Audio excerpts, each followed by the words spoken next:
Ba-da-bum, ba-da-bum,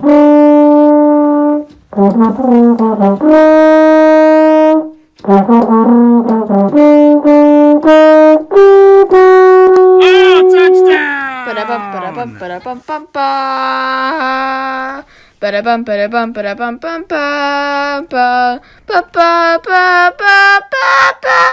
All right, Week 5 NFL. Kick it off a nice NFC West game. The Rams and Seahawks on Thursday night. The Rams gave up 55 points to the Buccaneers, which I'm pretty sure nobody saw coming.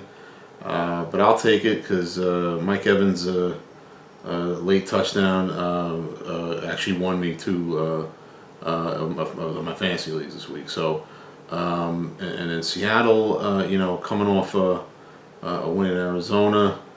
This should be a good game. We finally had a good Thursday night game last week with Philly and Green Bay, and now we get another one with the Rams and the Seahawks. That's tough. I don't know how the Rams are going to rebound here on a short week after giving up 55 to Jameis Winston. I mean, think about that for a second.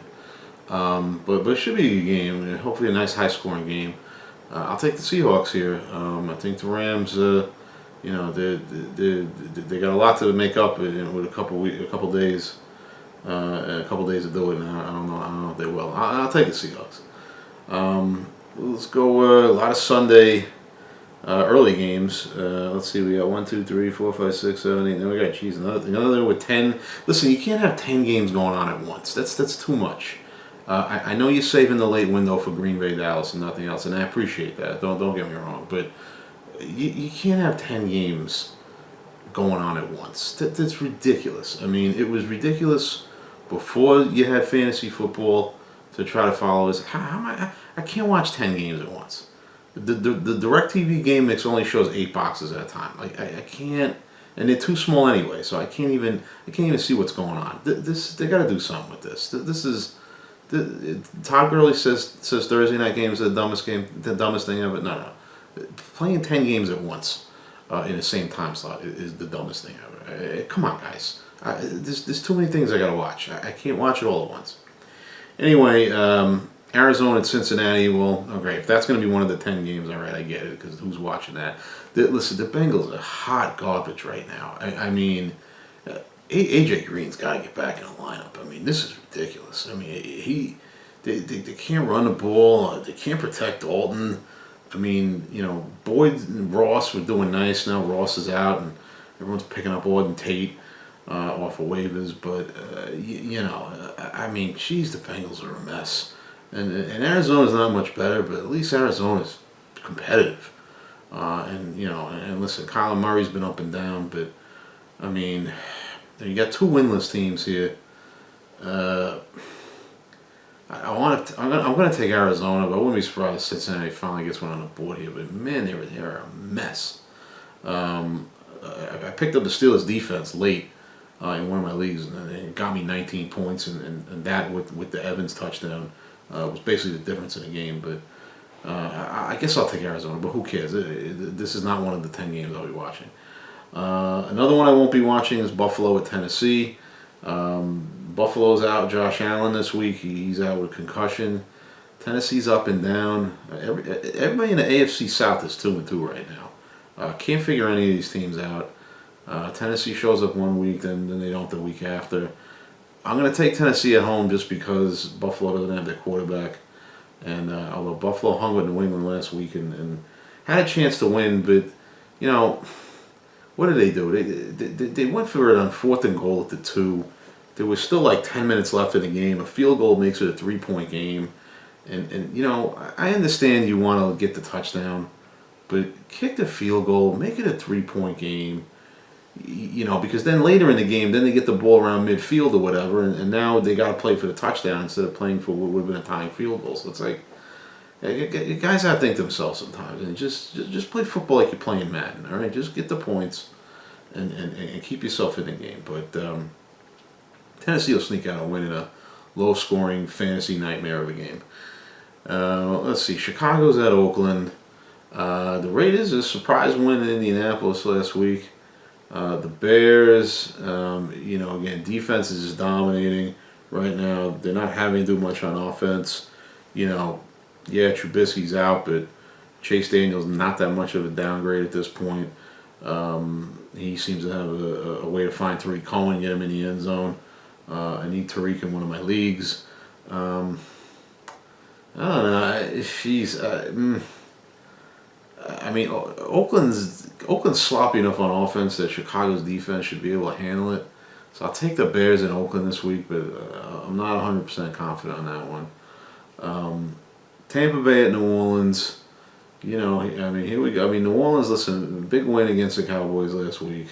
Really saved their season from a sense of, being able to put themselves in a position to do anything in the playoffs this year. They'll get Breeze back and they'll be competitive, but, they're 3-1 now. They're atop the division. If they can win this game, they put a stranglehold on the division and they put themselves in play to still get a bye. So, it really was a big win for the Saints last week. Good for them, whatever. Tampa Bay is going to try to put up 55 again. They're not even going to come close. In this one, I'll take the Saints. The Vikings are at New York. Giants. I don't know what's going on. I'll be honest. I maybe watched about 2 minutes of Vikings football this year, which is rare because I have Diggs this year, but I usually have Diggs or Thielen.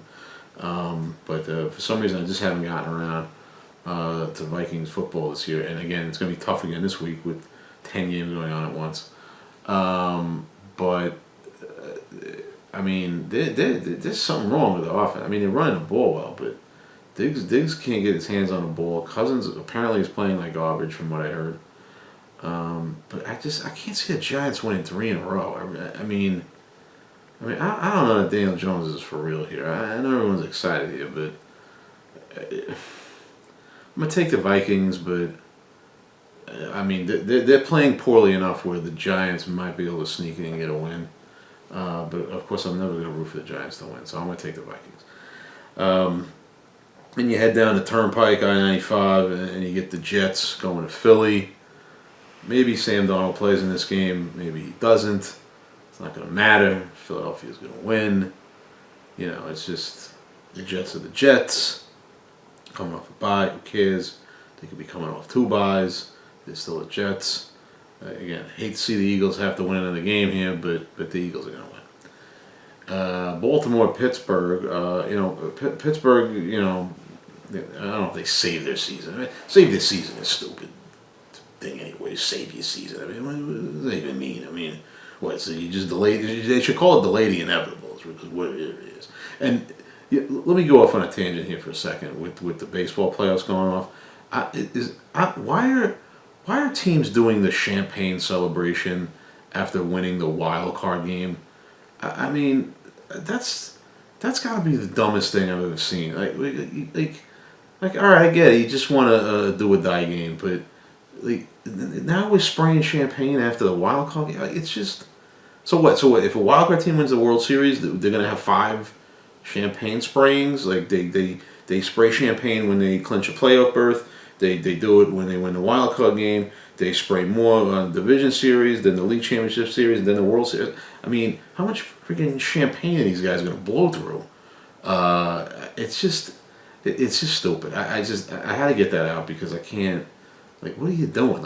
All right, you won a wild card game. You're about to go get swept by Houston and the Dodgers. It's just asinine. And by the way, another thing, real quick, baseball fans got to stop at the rally caps. It doesn't work. Just stop doing it. It's just stupid. Oh, I'll turn my hat inside out. It doesn't work. 99% of the time, it doesn't work. Put your hat on right. Well, don't wear your hat at all. You look ridiculous. I'm tired of looking at that. Anyway, get back to football. Baltimore's at Pittsburgh. Big ball game here. Pittsburgh can get themselves back in the division race here. Baltimore struggled last week on offense, even though Cleveland had some dudes out on defense, which I was surprised at. I think Baltimore still has too much on offense, and Mason Rudolph's still a little too green here. I'm gonna take Baltimore. But again, another game I'm not confident in. There's a couple games I'm not confident in here this week already. But here's one I am confident, and you should be too, of course. New England's playing Washington. Washington season's over. Jay Gruden's career with the Redskins is over. It's just, it's just when's he get his last paycheck? Is it this week? Is it later in the season? Is it the end of the season? They stick with it. But the Redskins are done. New England's defense, ridiculous. They finally had a touchdown scored on them. But there's nothing the Redskins are going to do in this game that will allow them to win. New England just keeps rolling, and it's on to whoever they play next week. They'll be 5-0.